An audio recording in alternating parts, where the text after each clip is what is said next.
Hi everyone, I'm Paulauskas. I am a real estate broker, investor, and entrepreneur.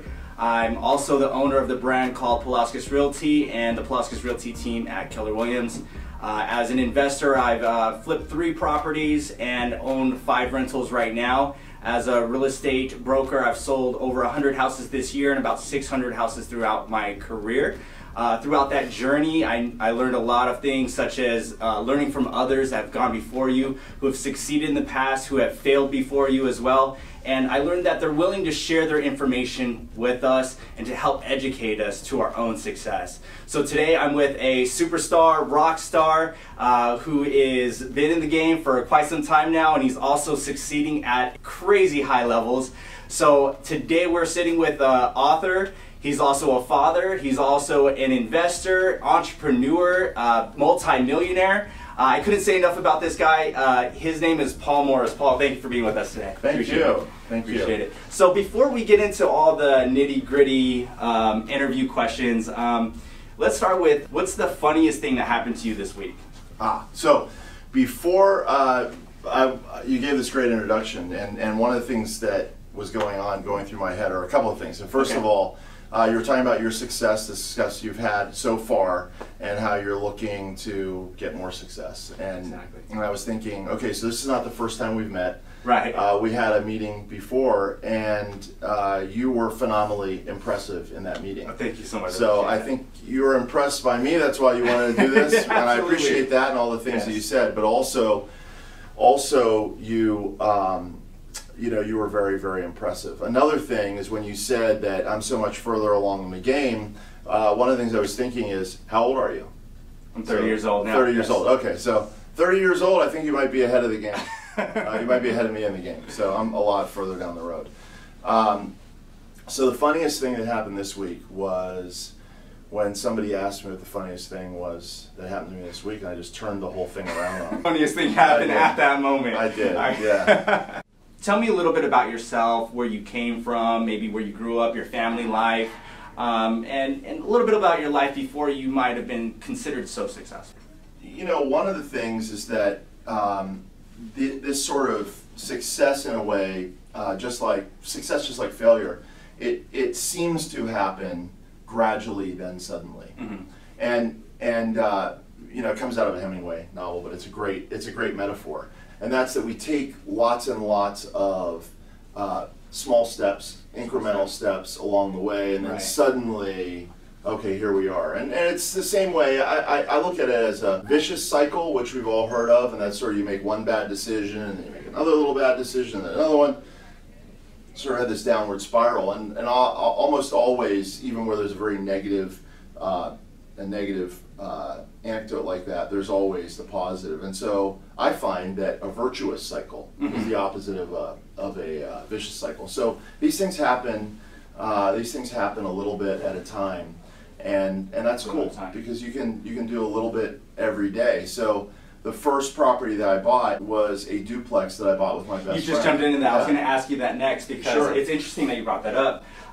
The first property I bought was a duplex with a partner. Was all cash when I was 21 years old. And then when I was researching into you, I was like, oh, this is so cool. I can model myself after him, and we're already doing it. So I thought that was really cool. So tell me about that. Tell me, how did it make you feel, your first property? Tell me, was there any fear going on? How did you feel when you bought that first piece of the property? It's funny you said it, because you said, how did it feel? And the funny thing is that being 20 years, that happened 20 years ago, or maybe it happened 30 years ago, 25 years ago. So that happened 25 years ago. And looking back at it, my gut reaction to answer is like, oh, it felt great. But the truth is, and it's what I was thinking, when you said, was there fear involved, was really, yes, there was fear involved, absolutely. And that's the reason I asked that question, because, I've purchased about 8 properties throughout my career. And I'm going to be totally honest, every time I bought a house or a property, I was completely terrified every single time. Like, what am I doing? But every time it was the best thing I ever did. So that's why I wanted to see what was your take on it, especially your first one. And what happens if you bought one that really turned out badly? And what do you do with that information? Because that certainly can't happen. Right. In fact, you're more likely to your first purchase to fail than subsequent purchases because you learn along the way. Right, exactly. So what do you do with that? And I was just having a conversation with a friend right before we got here, and he was saying to me, you know, it's fear that really stands in our way of accomplishing things. Right. And so it's very easy to just say, like, throw fear aside. But fear is also useful. Right.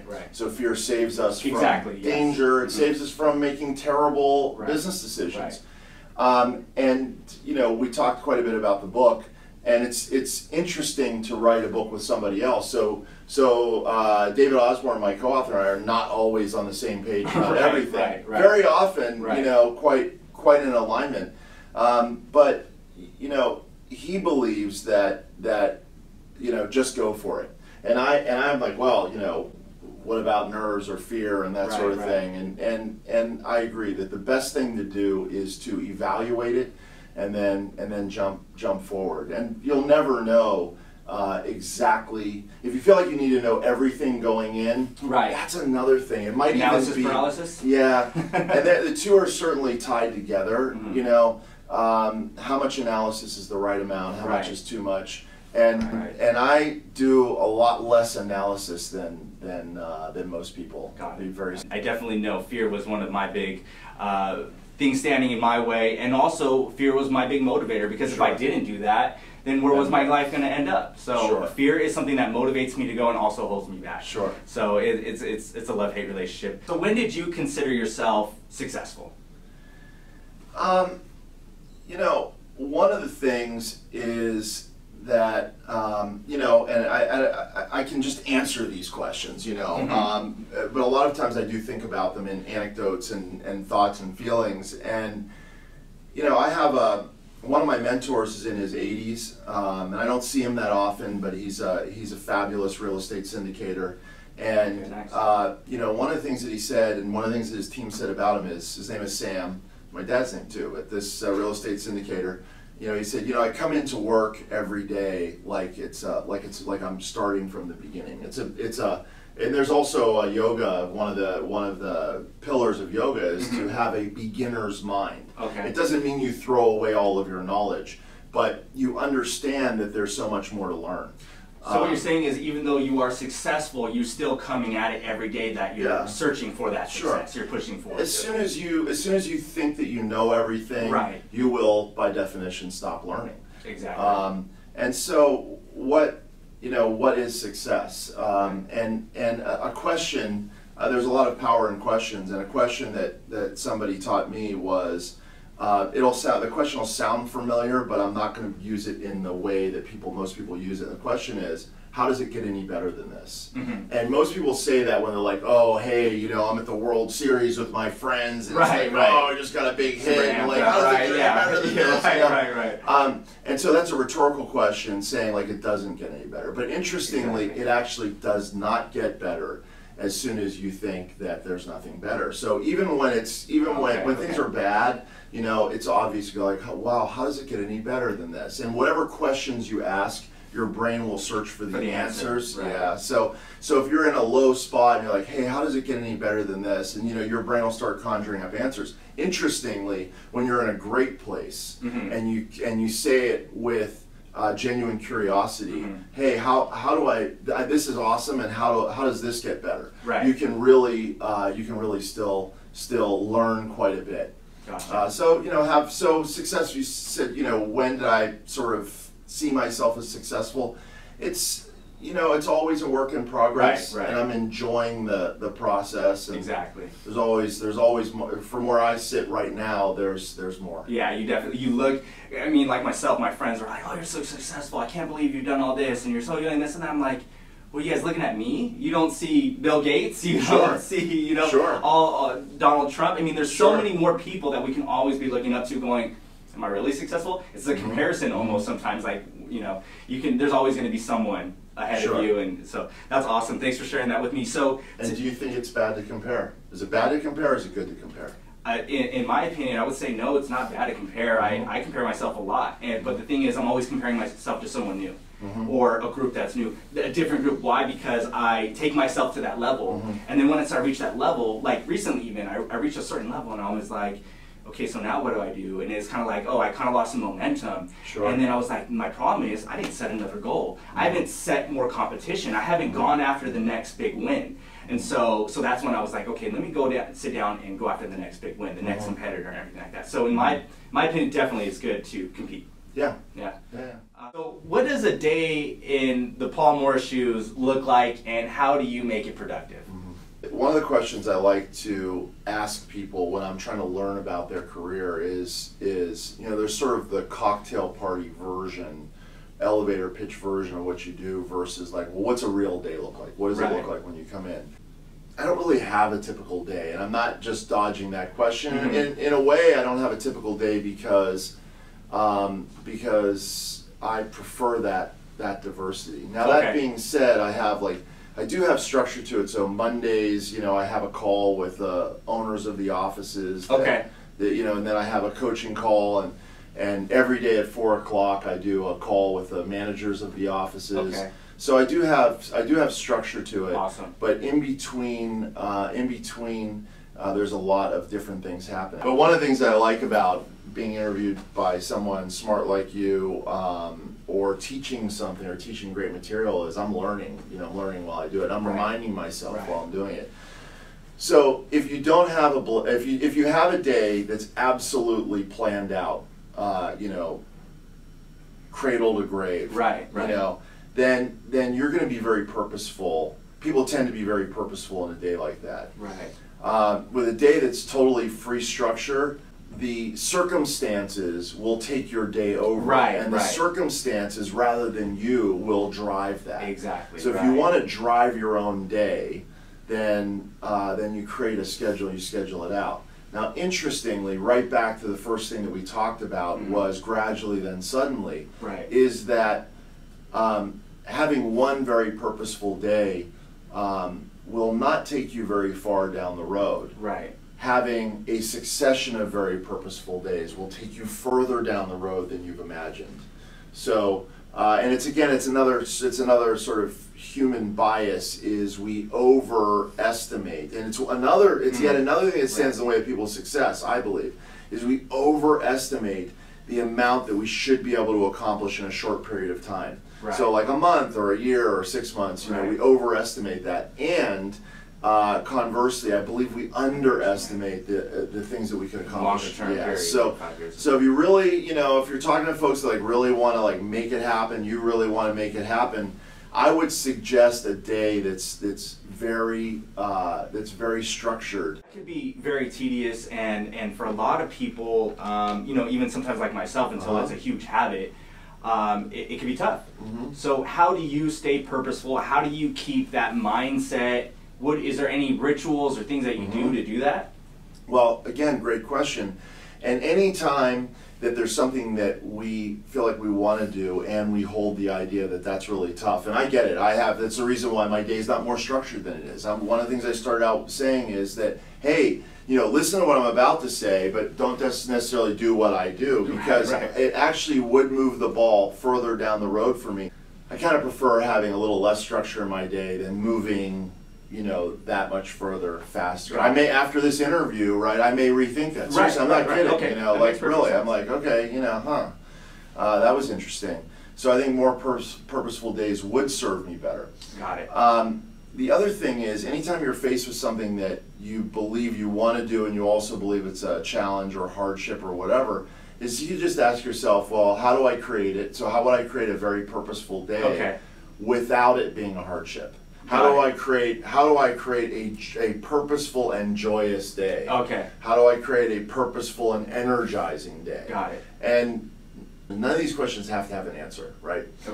Just ask them. You will get the answer. Remember the converse, is that where I said where there's negative things, you can always have a positive thing. Well, where there's positive things, there's a negative thing too.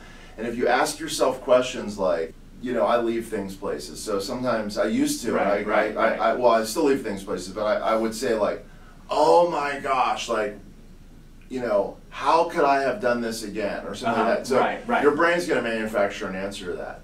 If you really want to change it, you know, you might say like, how would I do it differently? How would I, you know, you just ask a different question. Ask a better question that encourages mine to make it better the next time around. For sure. Yeah. You oversee somewhere around 9,000 realtors, is that right? Yes, it's over 10,000. Oh, over 10,000 now. Okay, it's growing all the time. Who's counting? 10,001 just now. And over 700 units in your portfolio, is that right?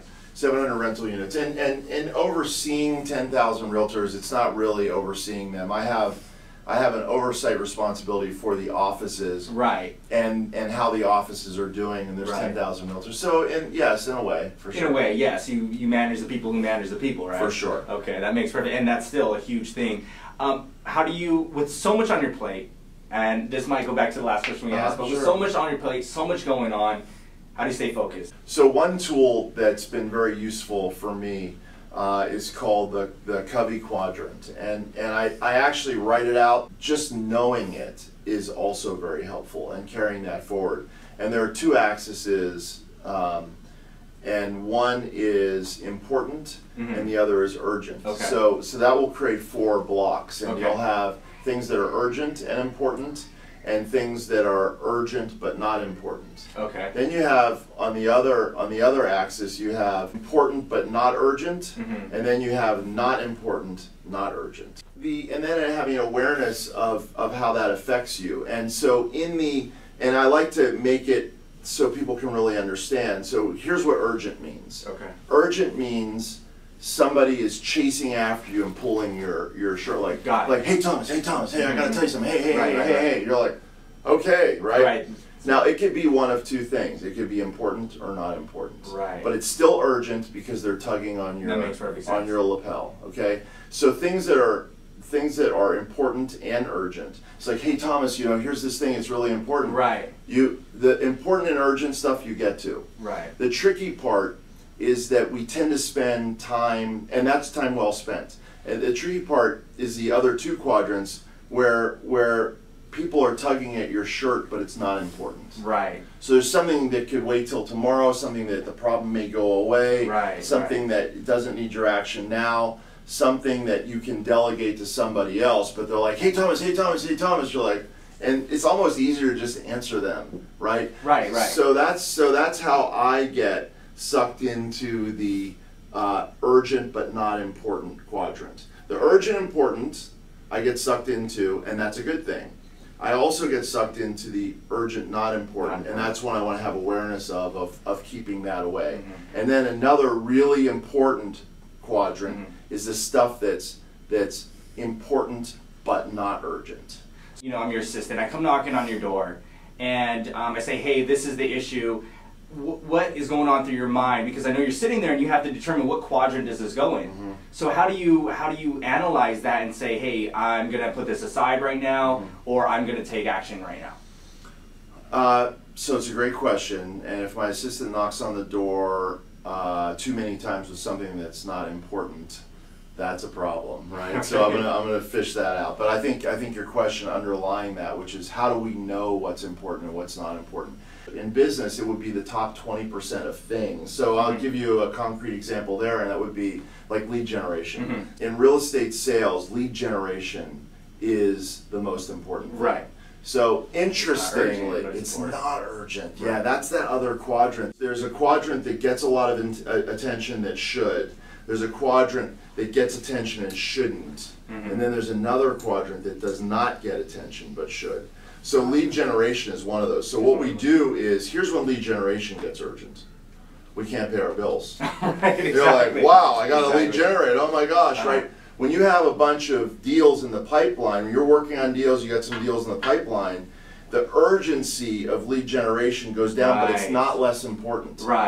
You know, and back to sort of the relational one would be, you know, if the principal of the school calls and says like, hey, your daughter, right? I'm like, okay, that's urgent and important. Okay, gotcha. But there's a lot of activities at school that a lot of dads don't go to. Right, right. So if I went to none of them, that would be bad, right? And Right, if I went right. to all of them, that would be highly unusual. So how do you figure it out? So one of the things that I do, especially where we're not naturally good, just saying, hey, you know what, I'm not naturally good at this, okay? And then creating a system that creates success for you. Okay. So in the important, not urgent stuff would be like going to my daughter's school activities. And sometimes it's without her. It's like a lecture that the school's putting on. That's good stuff. Got it. So there's really no accountability. My daughter's not even annoyed that I'm not there. You know, so that's important, but definitely not urgent. It's just a system. And one of the things I do is I just have my executive assistant put in my calendar all of those school things. There we and go. because 100% of them are in my calendar, first of all, they're not getting scheduled over. And secondly, you know, I look down my calendar and go, oh, you know, hey, there's that meeting at my daughter's school, and they got this cool lecture, but it's all the way across town, and I don't feel like going, blah, blah, blah. That's fine, because I go, because they're in my schedule and they don't get scheduled over, I tend to go to like 90%. Oh, wow. Okay. And then the craziest thing happens, and this is when, you know, just take notice. Craziest thing happens is like dads who would be way more on it than me, naturally. And they are way more. They go to like 60% of the stuff or whatever. Right. They're like, Paul, you're making us look bad. You're at all the stuff. Like I get the text message from my wife. She's like, well, Paul's here. You know, like it's like, what are you doing to us? You know, and I'm just like, and I listen to that. And you could do a couple of things. You go like, oh, well, I have a system for that or whatever. You know, I've learned to just say like,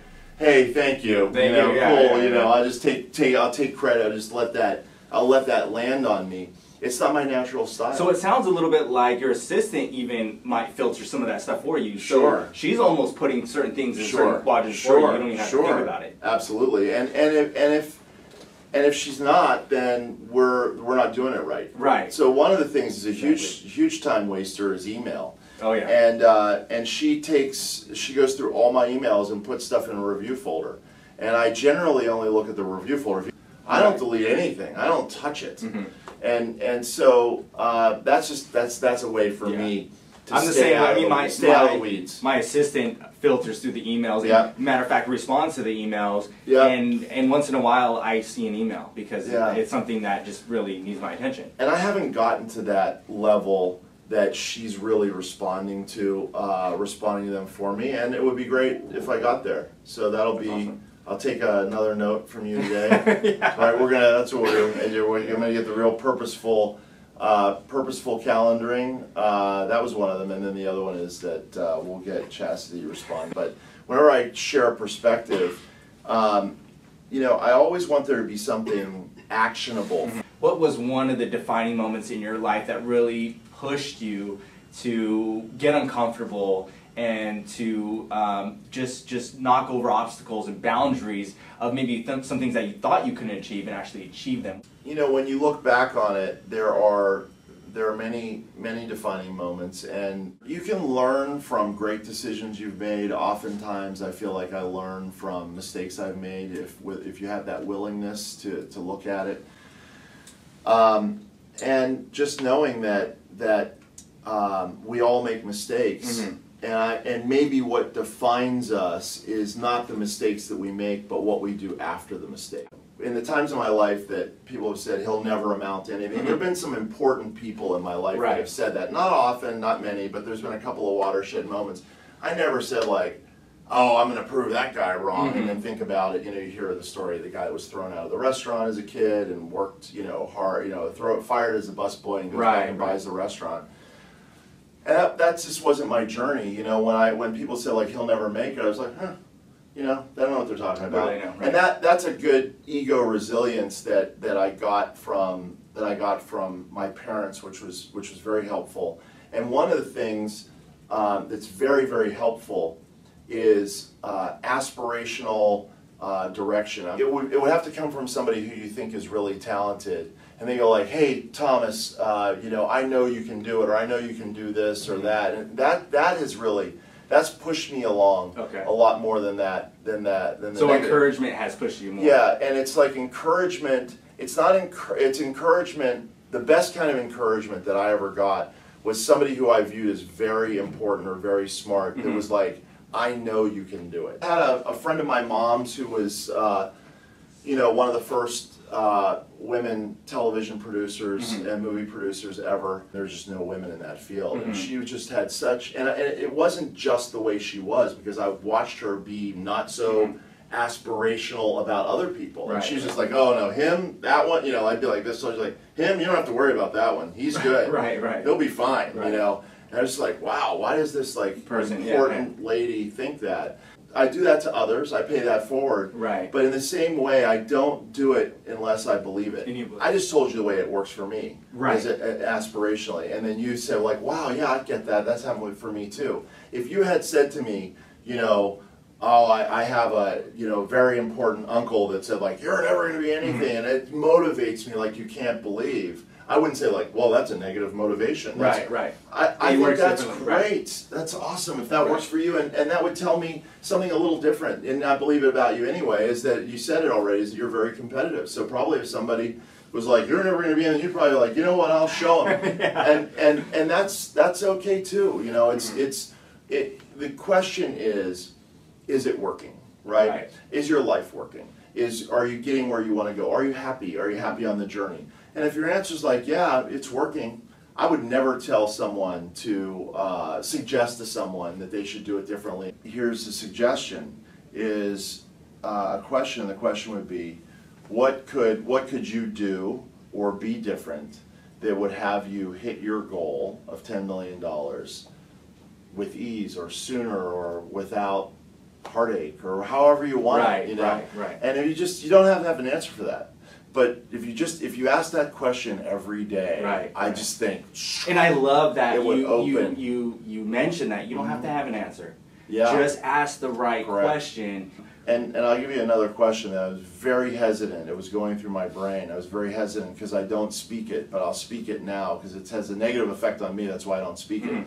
But it probably won't for folks that are listening because it's not their question.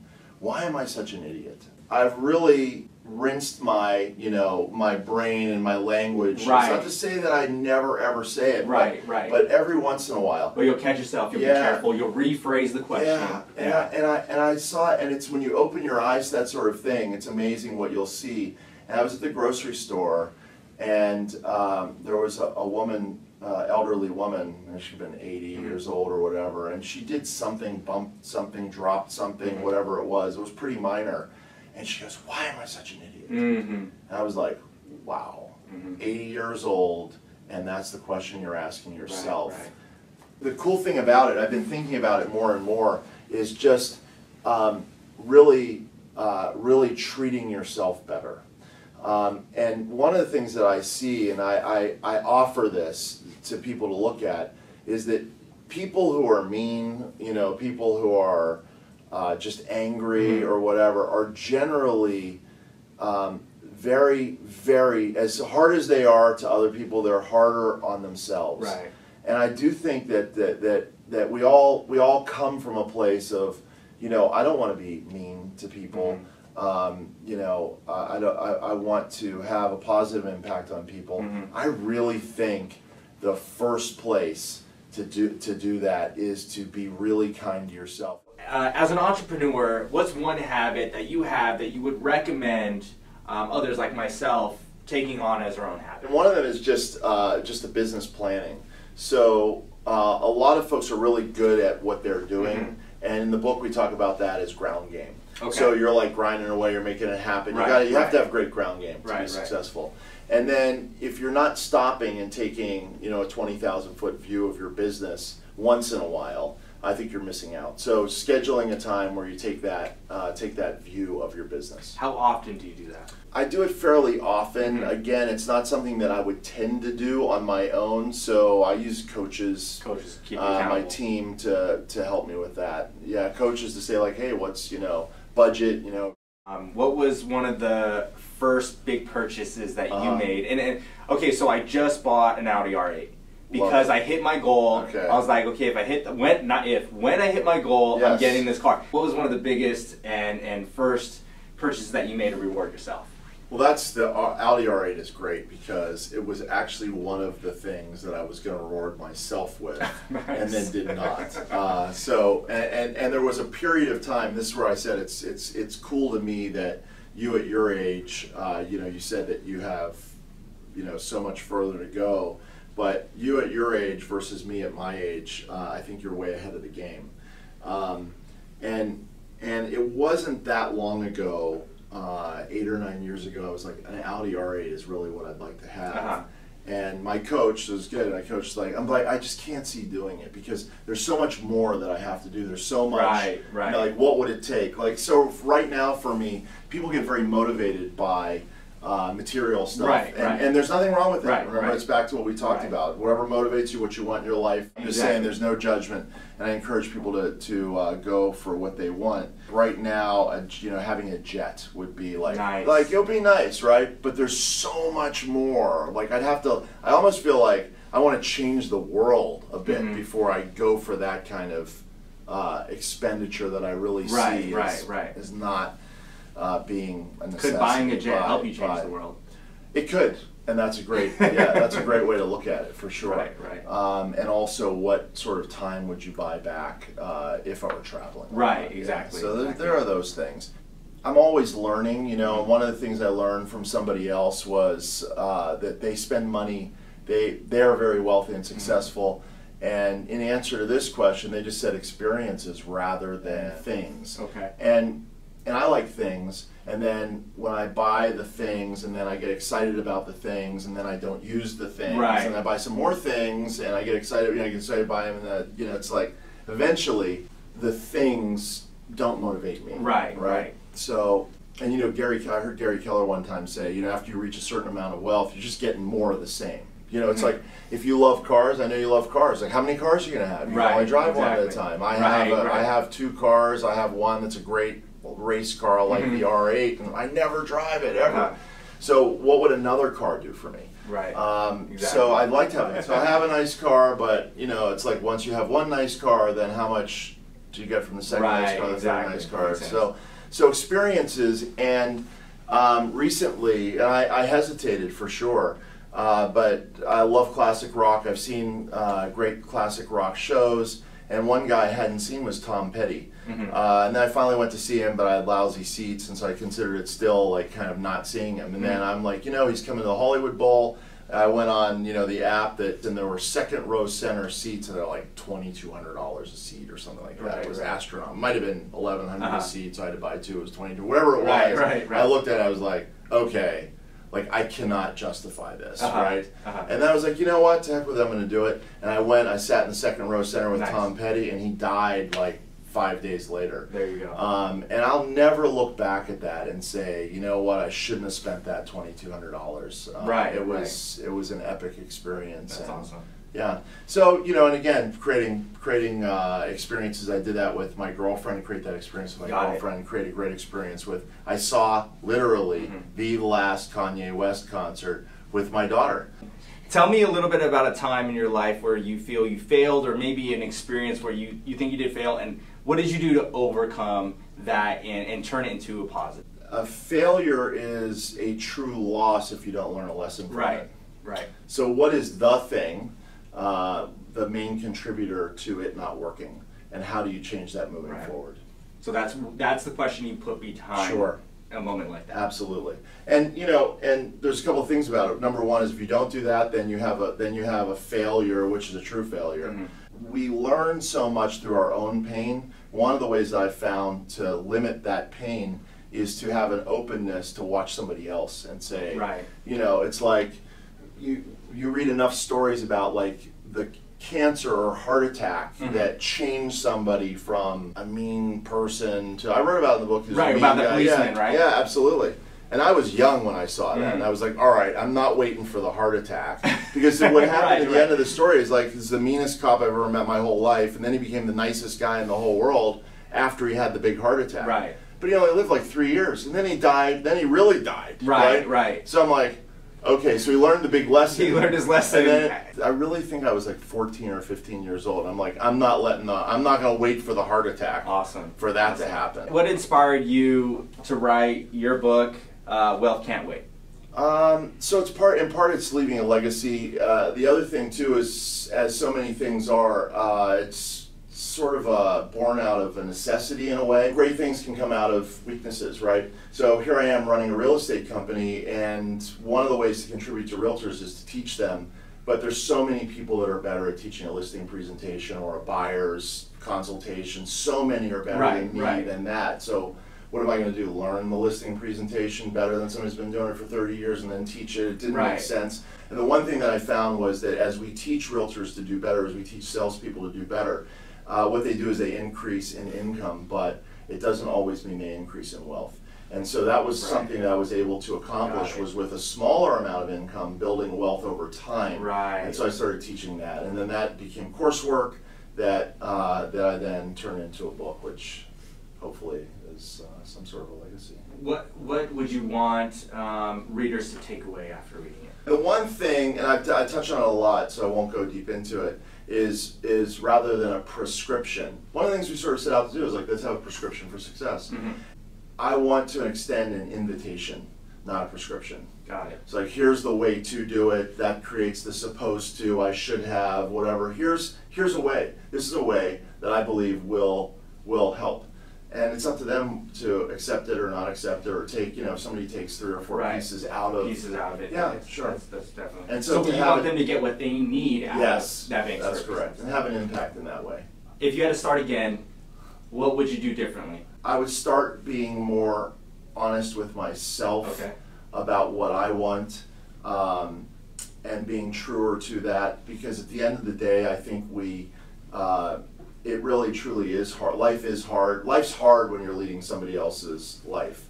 Figure out what it is that you want to do, that you believe you could be great at and love it, and go for it. So be honest with yourself and just really go after it and focus on what your goals are. That's awesome. I think one of the things that I would have done differently is I would have spent a lot more time, not saying I didn't spend a lot of time with people that have gone before me, but I think I would spend a lot more time and a lot more purpose with those people. Again, I think that's a fabulous perspective, and how do we set that into motion? And there are a lot of people that say, hey, we like to come down and interview you, and one of the things you said is like, hey, I have to talk to your assistant, or you're busy, or whatever. And part of it is just putting the barriers up, because otherwise I'd be doing interviews all the time. Wouldn't be working. So why do I say yes to you and not yes to others? So a great way to have conversations with people that you want to have is to be who they would want to spend time with. Now, maybe I look at the situation, I go, I really want to, so I met Sam Zell, he's a billionaire, and I'm like, well, I want Sam Zell to spend some time with me. Well, what do I need to do? Who do I need to be, in order? And then I might look at it and go, yeah, I'm not really into that, so forget it. I'm not saying, change yourself, but I will say this, and a more concrete way of saying it is people who have a lot more success than you tend to be pretty purposeful, and it can take them off of their journey to have this conversation. So coming from contribution, with you, it's just like I see you as so purposeful and driven in your own life that I'm happy to take the time with you for sure to spend that. And giving and receiving are simultaneous. So I'm getting a lot out of this. But I've also had the situation where somebody, slipped through the cracks or harangued us enough that we got the lunch appointment, and then I'm sitting at lunch with them, and I'm there for 5 minutes. I'm like, how did this happen? Because they're like, well, my real estate business is terrible, but I want to be in management. I'm like, okay, how's that going to work? They want to like manage other people to do better in their real estate business when their business is terrible. And they tell me like the 125 reasons why their business is bad. And I'm like, okay, so how do I get out of this? And I had to have systems for that. So, awesome. People are genuinely, it's just human nature. People are more interested in themselves than they are in me. And so, I'll give you a question, which is, how do I earn the right to have coffee with you, or how do I earn the right to? So it's coming from a place of contribution. I almost always get a yes from that. And then I would do some research, and I'd think about, what does that person love, or what is that, what can I do for them? You might think like I might think, oh, I can't do anything for a billionaire. Right, But I already right, know that's right. not true. Exactly. Yeah. I mean, it's funny because a lot of this was going through my mind where I'm like, hey, I'm gonna get back in the room with Paul, sure, whatever it takes. And honestly, in my mind, I was like, okay, he's gonna turn me down about 5 to 10 times, but he's gonna be like, this guy won't leave me alone. Disappoint you. No, not at all. So that's part of what was kind of going through my mind is what's the next step of getting in Sure. just to talk to you even, you know, Sure. just to and interview and have these questions where I can learn and grow. What goals do you have now? Because we see you as someone who's very highly successful, who has done the things that we wish that we can do, or we hope that we're going to be doing. So now, what goals do you have? The experiences of a higher level of success and having the growth and taking, you know, the impact. So taking people along with me, but even that I've like learned recently. I'm just thinking about it more and more. So I've lost interest in taking the unwilling and working on making them willing. I'm just like, forget it. Yes. I'll take the willing and help them achieve something more, and it's better use of my time, it's better use of their time. We talked about the gradually then suddenly over time. We overestimate what we can accomplish in a short amount of time and underestimate what we can in a long period of time. The same thing I find it to be very similar with people, so that to expect somebody to be different tomorrow than they were today is a losing battle. To expect that you're going to show up different tomorrow than you will be today, I found is a losing battle. I found that we massively overestimate the impact we can have on other people, and we really underestimate the impact we can have on ourselves. So if I'm really interested in some sort of change and expecting somebody else to change, forget it. But where I would go is working toward a change for myself. Like, what strengths do we have right now? Exactly. And how are we going to utilize them? Because I know that the strengths that I have today, if we're going to create stuff for me to do tomorrow and you're going to create it in my strength zone, I'm probably going to crush it. If you want me to be different tomorrow, and I want to be different tomorrow, and crush something not in my strength zones today, so you have a natural ability to connect with people, and to take somebody that has a natural ability to connect with people and teach them how to be a better connector is like, wow, it's like throwing gasoline on a fire that you want to grow. And taking somebody who's very awkward around people and trying to get them to, now they can do better. They can do better. And if I had a friend that was super awkward around people, it would be a nice thing to say, hey, here are some tools for you. But to expect them to crush it at that. And yeah, it's a total 360 for some people, and expect them to just totally turn around. I definitely hear where you're coming from. So what is your vision for the next 5 years, or just for the future? The Paul Morris life. What is your vision? Well, I wish you could remember what were those three things? It's to have amazing experiences, to have a huge impact. And there was a third, I know there was, right? It was impact, experience, and something else. What advice do you give to someone who might be getting into real estate or into wanting to start a business or get into sales? What advice do you have for them? So it's probably the same advice that I give to anyone looking to go into anything. And that's the first thing is, and you touched on it before, is just that people have gone before you. So there's so much amazing lessons out there, so that you do not have to reinvent the wheel. Some of the best companies, Keller Williams, you know, Gary Keller studied a lot of really successful companies and figured out which parts of it worked. So you could create massive, new, innovative success without having a new idea. I'm not saying that Gary didn't have a new idea, I'm just saying you don't need a new idea. Study the people who have done it before, and then, you know, always having a learning-based attitude, so a willingness to learn and then get into action. Stop planning and act. And then be willing to fail, okay, or make mistakes, right? So if you take 3 steps forward and takes 2 steps back, I'm like, wow, that's cool. At least you took 3 steps forward, right? Maybe you take 3 steps forward and 4 steps backwards. Wow, at least you took 3 steps forward. So what can we do to make the effort go further, or to change the actions a little bit so you don't take so many backwards? And that's really for any career, but certainly for a sales career. And I do believe that that understanding yourself is very important. So a behavioral analysis tool like a DISC profile or the KPA, Keller Personality Assessment. You know, those are tools that will really help you. Yeah. Awesome. Well, I appreciate you so much for taking the time to sit down with us. We do want to let the audience know about his book, Wealth Can't Wait. It can be purchased at Amazon.com. That's a good place to purchase it, right? Yes, sure. You can also follow Paul Mark Morris. Is that right? On That's Instagram. correct, yes. So if you're on Instagram, Paul Mark Morris. You can also follow me. I am Tom Paul. You already know my Facebook and YouTube channel, so make sure to like and subscribe. So I found today's discussion to be very educational, and I hope that somebody else does also. Awesome. Okay, thanks.